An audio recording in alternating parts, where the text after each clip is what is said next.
नमस्कार, सत्यदर्शन न्यूज मध्ये आपले स्वागत आहे. मी पायल शहा. एक नजर टाकूया आजच्या ठळक घडामोडीवर.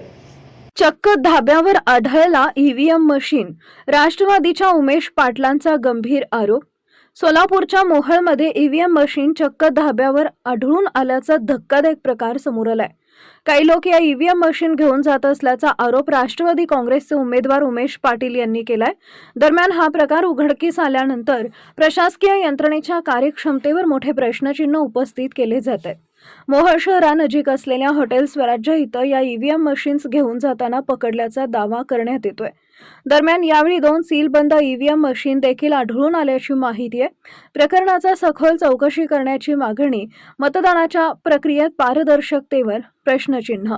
मोहोळ मतदारसंघात जिल्हा परिषद निवडणुकीची रणधुमाळी सुरू असताना मध्यरात्रीच्या सुमारास एक वेगळाच प्रकार घडलाय.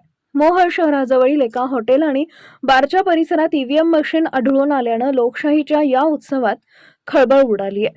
राष्ट्रवादी काँग्रेसचे उमेदवार उमेश पाटील यांनी हा प्रकार उघडकीस आणला असून त्यांनी या संबंधित व्यक्तींना जाब विचारलाय. घटनेची माहिती मिळताच निवडणूक निर्णय अधिकारी डॉक्टर सीमा होळकर आणि पोलीस निरीक्षक हेमंत शेंडगे हे देखील घटनास्थळी दाखल झाले. दरम्यान याबाबत प्रशासनाला विचारले असता या मशीन्स राखीव स्वरूपातील होत्या असं स्पष्टीकरण देण्यात आलं आहे.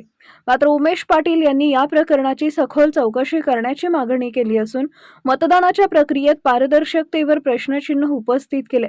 दरम्यान मोहोळचे तहसीलदार आणि सहाय्यक निवडणूक निर्णय अधिकारी सचिन मुळीक यांच्या माहितीनुसार लोकांनी अडवलेल्या मशीन या राखीव मशीन आहेत. त्यांचा वापर मतदानासाठी झालेला नाहीये. अद्यापही या मशीन सीलबंद स्वरूपातच आहेत. मतदान झालेल्या सर्व मशीन रात्री 10:30 पर्यंत स्ट्रॉंग रूम मध्ये जमा करून स्ट्रॉंग रूम सील करण्यात आली आहे, अशी माहिती मोहोळचे तहसीलदार सचिन मुळीक यांनी दिली आहे.